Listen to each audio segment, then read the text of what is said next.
ಕೆಲವೇ ಕ್ಷಣಗಳಲ್ಲಿ ಸುತ್ತೂರು ಮಠಕ್ಕೆ ಅಮಿತ್ ಶಾ ಭೇಟಿಯನ್ನ ಕೊಡಲಿದ್ದಾರೆ. ರಸ್ತೆ ಮೂಲಕವಾಗಿ ಸುತ್ತೂರಿಗೆ ಅಮಿತ್ ಶಾ ತೆರಳಿದ್ದಾರೆ.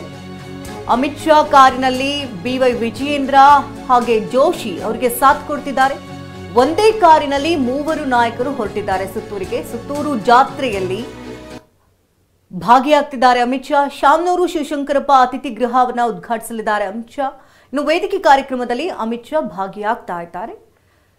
ಶಾಮನೂರು ಶಿವಶಂಕರಪ್ಪ ಅತಿಥಿ ಗೃಹ ಉದ್ಘಾಟಿಸಲಿದ್ದಾರೆ ಅಮಿತ್ ಶಾ. 700ಕ್ಕೂ ಹೆಚ್ಚು ಜನರು ಉಳಿಯುವಂತಹ ವ್ಯವಸ್ಥೆ ಈ ಅತಿಥಿ ಗೃಹದಲ್ಲಿದೆ. ಇನ್ನು ವೇದಿಕೆ ಕಾರ್ಯಕ್ರಮದಲ್ಲಿ ಅಮಿತ್ ಶಾ ಕೂಡ ಭಾಗಿಯಾಗ್ತಾ ಇದ್ದಾರೆ. ಈಗಾಗಲೇ ಸುತ್ತೂರು ಜಾತ್ರಾ ಮಹೋತ್ಸವ ನಡೀತಾ ಇರುವಂತಹ ಹಿನ್ನೆಲೆಯಲ್ಲಿ ಸುತ್ತೂರು ಕಾರ್ಯಕ್ರಮವನ್ನು ಮುಗಿಸಿಕೊಂಡು ಮೈಸೂರಿಗೆ ಅಮಿತ್ ಶಾ ತೆರಳಲಿದ್ದಾರೆ. ಅಲ್ಲೇ ಊಟವನ್ನು ಸವಿಯಲಿದ್ದಾರೆ ಅಮಿತ್ ಶಾ.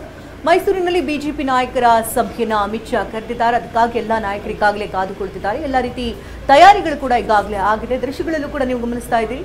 ಸುತ್ತೂರು ಮಠಕ್ಕೆ ಅಮಿತ್ ಶಾ ರಸ್ತೆ ಮೂಲಕವಾಗಿ ತೆರಳುತ್ತಾ ಇರುವಂತಹ ದೃಶ್ಯಗಳನ್ನ ನೋಡ್ತಾ ಇದ್ದೀರಿ. ಇನ್ನು ಅಮಿತ್ ಶಾಗೆ ಬಿವೈ ವಿಜೇಂದ್ರ ಕೂಡ ಸಾಥ್ ಕೊಡ್ತಿದ್ದಾರೆ. ಜೋಶಿ ಕೂಡ ಈ ಸಂದರ್ಭದಲ್ಲಿ ಸಾಥ್ ಕೊಡ್ತಿದ್ದಾರೆ. ಒಂದೇ ಕಾರಿನಲ್ಲಿ ಮೂವರು ನಾಯಕರು ಒಟ್ಟಿಗೆ ಪ್ರಯಾಣವನ್ನ ಬೆಳೆಸಿರುವಂತಹ ದೃಶ್ಯಗಳಿದು.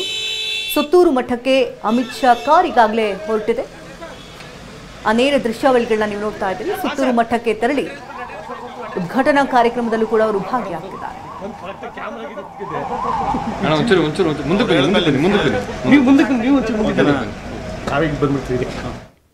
ಮೈಸೂರು, ಮಂಡ್ಯ, ಹಾಸನ ಮತ್ತು ಚಾಮರಾಜನಗರ ಲೋಕಸಭಾ ಕ್ಷೇತ್ರ ವ್ಯಾಪ್ತಿಯಲ್ಲಿ ಬರ್ತಕ್ಕಂಥ ಪ್ರಮುಖರ ಸಭೆಯನ್ನು ಕರೆದಿರ್ತಕ್ಕಂಥದ್ದು. ಅಂದರೆ ಬಹುಶಃ 4 ಲೋಕಸಭಾ ಕ್ಷೇತ್ರದಿಂದ 100-120 ಪ್ರಮುಖರು ಆ ಸಭೆಯಲ್ಲಿ ಭಾಗವಹಿಸ್ತಾರೆ. ಮುಂದಿನ ಲೋಕಸಭಾ ಚುನಾವಣೆಯ ಹಿನ್ನೆಲೆಯಲ್ಲಿ ಕಾರ್ಯತಂತ್ರಗಳು ಹೇಗಿರಬೇಕು ಮತ್ತು ಭಾರತೀಯ ಜನತಾ ಪಾರ್ಟಿ ಮತ್ತು JDS ಒಟ್ಟಾಗಿ ಚುನಾವಣೆಯನ್ನು ಎದುರಿಸುವ ಈ ಸಂದರ್ಭದಲ್ಲಿ ತಳ ಹಂತದಲ್ಲೂ ಕೂಡ ನಮ್ಮ ಕಾರ್ಯಕರ್ತರ ಮಧ್ಯೆ ಯಾವುದೋ ಒಂದು ಸಮಸ್ಯೆ ಇಲ್ಲದೇ ಚುನಾವಣೆ ನಾವೆಲ್ಲರೂ ಕೂಡ ಒಗ್ಗಟ್ಟಾಗಿ ಎದುರಿಸಬೇಕಾಗ್ತದೆ. ಈ ನಿಟ್ಟಿನಲ್ಲೂ ಕೂಡ ಚರ್ಚೆಗಳು ಆಗ್ತದೆ. ಸೊ ಒಟ್ಟಾರೆಯಾಗಿ ಮುಂದಿನ ಲೋಕಸಭಾ ಚುನಾವಣೆ ಗಮನದಲ್ಲಿ ಇಟ್ಕೊಂಡು ಪ್ರತಿಯೊಂದು ಕ್ಷೇತ್ರವೂ ಕೂಡ ಗೆಲ್ಲುವ ನಿಟ್ಟಿನಲ್ಲಿ ನಮ್ಮ ಕಾರ್ಯತಂತ್ರವನ್ನು ರೂಪಿಸ್ತಕ್ಕಂಥದ್ದನ್ನು ನಾವು ಮಾಡೋರಿದ್ದೇವೆ. ಚುನಾವಣಾ ಚಾಣಕ್ಯರ ಅಂತ ಪ್ರಖ್ಯಾತಿ ಹೊಂದಿರತಕ್ಕಂಥ ಸನ್ಮಾನ್ಯ ಅಮಿತ್ ಶಾಜಿಯವರ ಸಲಹೆಗಳನ್ನು ಕೂಡ ನಾವು ಪಡೆಯಲಿದ್ದೇವೆ. ಮಾನ್ಯ ಅಮಿತ್ ಶಾ ಅವರು ಬಂದಿದ್ದಾರೆ. ಇನ್ನು ಯಾವುದೇ ರೀತಿ ಆ ಥರ ಚರ್ಚೆ ಇತ್ಯಾದಿ ಮೀಟಿಂಗ್ಗಳು ಪ್ರಾರಂಭ ಆಗದೆ ಸುತ್ತೂರು ಕ್ಷೇತ್ರಕ್ಕೆ ಹೋಗಿ ಬಂದ ನಂತರ JDS ಈಗಾಗಲೇ NDA ಭಾಗ ಆಗಿದೆ. ಇನ್ನು NDA ಸೀಟ್ ಶೇರಿಂಗಿಗೆ ಸಂಬಂಧಪಟ್ಟಂತೆ ಸಭೆಗಳೆಲ್ಲವೂ ಕೂಡ ದೆಹಲಿ ಮಟ್ಟದಲ್ಲಿ ಪೂರ್ಣಗೊಳ್ತವೆ. ಈಗ ಆ ಥರದ ಚರ್ಚೆ ಇತ್ಯಾದಿ ಏನೂ ಸದ್ಯಕ್ಕೆ ಇಲ್ಲಿನೂ ಆಗಿಲ್ಲ. ನೋಡೋದು ಅಲ್ಲೇ ಚರ್ಚೆ ಆಗ್ತವೆ. ನಾವು ನಮ್ಮ ಕಾರ್ಯಕರ್ತರನ್ನ ಮಾನಸಿಕವಾಗಿ ತಯಾರು ಮಾಡಿದ್ದೇವೆ. ಒಟ್ಟು ಭಾರತೀಯ ಜನತಾ ಪಾರ್ಟಿ ಮತ್ತು NDA ಗೆಲ್ಲಬೇಕು. 28ಕ್ಕೆ 28 ಲೋಕಸಭಾ ಕ್ಷೇತ್ರಗಳನ್ನು ಗೆಲ್ಲಬೇಕು. ಆ ಗೆಲ್ಲಿಸೋ ದೃಷ್ಟಿಯಿಂದ ಒಟ್ಟಾಗಿ ಸಹಮತದಿಂದ ಏನು ತಗೊಂಡು ಹೋಗಬೇಕು, ಅದಕ್ಕೇನು ಪ್ರಯತ್ನ ಮಾಡಬೇಕು ಆ ಪ್ರಯತ್ನ ಈಗಾಗಲೇ ಮಾಡ್ತಾಯಿದ್ದೀವಿ. ನಮ್ಮ ಗುರಿ ಅಷ್ಟೇ, ಮೋದಿ ಮತ್ತೊಮ್ಮೆ.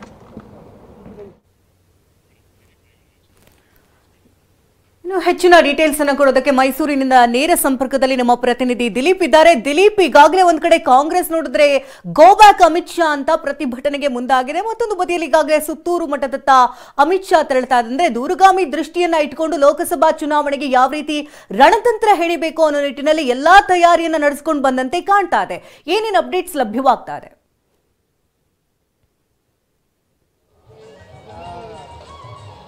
ಖಂಡಿತವಾಗಿ ಶುಭ. ಏನು ಅಂತಂದರೆ ಮೈಸೂರಿನಲ್ಲಿ ಇವತ್ತು ಅಮಿತ್ ಶಾ ಬರ್ತಾ ಇರುವಂಥದ್ದು ಒಂದು ರೀತಿಯಲ್ಲಿ ಮೈಸೂರು, ಹಳೆ ಮೈಸೂರು ಭಾಗದಲ್ಲಿ ಒಂದು ರೀತಿಯಲ್ಲಿ ಬೂಸ್ಟರ್ ಆಗಿರುವಂಥದ್ದು. ಯಾಕಂದರೆ ಚುನಾವಣೆ ರಣತಂತ್ರ ರೂಪಿಸುವ ನಿಟ್ಟಿನಲ್ಲಿ ಚುನಾವಣೆ ಚಾಣಕ್ಯ ಅಂತ ಅನಿಸ್ಕೊಂಡಿರುವಂಥ ಅಮಿತ್ ಶಾ ಅವರು ಮೈಸೂರಿಗೆ ಬಂದಿರುವಂಥದ್ದು ಒಂದು ರೀತಿಯಲ್ಲಿ ಎಲ್ಲ ಕಾರ್ಯಕರ್ತರಲ್ಲಿ ಹುಮ್ಮಸ್ಸು ಬಂದಿರುವಂಥದ್ದು. ಯಾಕಂದರೆ ಲೋಕಸಭಾ ಚುನಾವಣೆ ಹತ್ರ ಆಗ್ತಾ ಇರೋ ಕಾರಣಕ್ಕೋಸ್ಕರ ಇವತ್ತು ಸಭೆಯನ್ನು ಮಾಡ್ತಾರೆ. ಸಭೆ ಮಾಡಿದಂಥ ನಂತರ ಅಭ್ಯರ್ಥಿಗಳ ಆಯ್ಕೆ ಕೂಡ ಚರ್ಚೆ ಆಗ್ತಾ ಇರುವಂಥದ್ದು. ಯಾಕಂದರೆ ಚಾಮರಾಜನಗರದಿಂದಲೇ ಸಂಸದರಾದಂಥ ಶ್ರೀನಿವಾಸ್ ಪ್ರಸಾದ್ ಅವರು ರಾಜಕೀಯವಾಗಿ ನಿವೃತ್ತಿ ಘೋಷಣೆ ಮಾಡ್ತಿರೋ ಕಾರಣಕ್ಕೋಸ್ಕರ ಆ ಒಂದು ಕ್ಷೇತ್ರಕ್ಕೆ ಹೊಸ ಅಭ್ಯರ್ಥಿಯನ್ನು ಹುಡುಕೊಡ್ಬೇಕಾಗಿದೆ.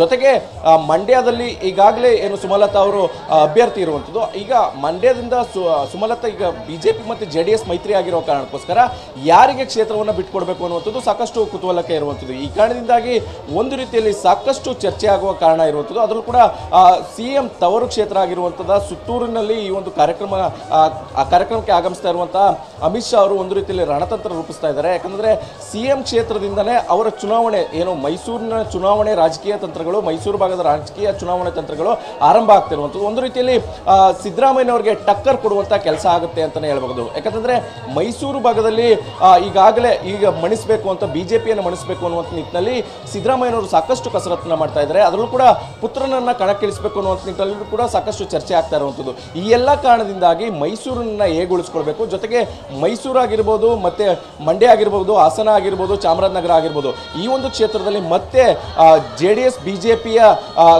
ಪಕ್ಷಗಳ ಗೆಲ್ಲಬೇಕು ಅನ್ನುವಂಥ ನಿಟ್ಟಿನಲ್ಲಿ ಸಾಕಷ್ಟು ಚರ್ಚೆ ಆಗುವ ಕಾರಣದಿಂದಾಗಿ ಈಗ ರಾಜ್ಯ ಕಾರ್ಯಕಾರಿಣಿ ಸಭೆ ಕೂಡ ಇರುವಂಥದ್ದು, ಅದೇ ರೀತಿಯ ಮೈಸೂರು ಭಾಗದ ಸಭೆ ಕೂಡ ಇರುವಂಥದ್ದು. ಈ ಎಲ್ಲ ಕಾರಣದಿಂದಾಗಿ ಒಂದು ರೀತಿಯಲ್ಲಿ ಸಾಕಷ್ಟು ಕುತೂಹಲ ಮೂಡ್ತಾ ಇರುವಂಥದ್ದು. ಅದರಲ್ಲೂ ಕೂಡ ಮಂಡ್ಯ ಕ್ಷೇತ್ರದ ವಿಚಾರ ಈಗ ದೊಡ್ಡ ಚರ್ಚೆಗೆ ಕಾರಣ ಆಗಿರುವಂಥದ್ದು. ಯಾಕಂದ್ರೆ ಮಂಡ್ಯ ಯಾರಿಗೆ ಬಿಟ್ಕೊಡ್ತಾರೆ ಮಂಡ್ಯ ಕ್ಷೇತ್ರವನ್ನ ಅನ್ನುವಂಥದ್ದು ಬಹುದೊಡ್ಡ ಚರ್ಚೆ ಇರುವಂಥದ್ದು. ಯಾಕಂದ್ರೆ ಮಂಡ್ಯ ಕ್ಷೇತ್ರವನ್ನ JDS ಪಟ್ಟು ಹಿಡಿದಿರುವಂಥದ್ದು, ಮಂಡ್ಯ ಕ್ಷೇತ್ರವನ್ನ JDSಗೆ ಬಿಟ್ಕೊಡ್ಬೇಕು ಅನ್ನುವಂಥ ನಿಟ್ಟಿನಲ್ಲಿ. ಮತ್ತೊಂದು ವಿಚಾರ ಅಂತಂದ್ರೆ ಸುಮಲತಾ ಅವರು ಈ ಒಂದು ಕ್ಷೇತ್ರವನ್ನ ತಮಗೆ ಬಿಟ್ಕೊಡ್ಬೇಕು ಅನ್ನುವಂಥ ನಿಟ್ಟಿನಲ್ಲಿ ಸಾಕಷ್ಟು ನಾಯಕರನ್ನ ಭೇಟಿ ಆಗ್ತಾ ಇದ್ದಾರೆ. ಈ ಎಲ್ಲ ಕಾರಣದಿಂದಾಗಿ ಮಂಡ್ಯ ಕ್ಷೇತ್ರದ ಚರ್ಚೆ ಕೂಡ ಈಗ ಸಾಕಷ್ಟು ಕುತೂಹಲಕ್ಕೆ ಕಾರಣ ಆಗಿರುವಂಥದ್ದು. ಧನ್ಯವಾದ ದಿಲೀಪ್, ತಮ್ಮ ಲೈವ್ ಅಪ್ಡೇಟ್ಸ್ಗಾಗಿ.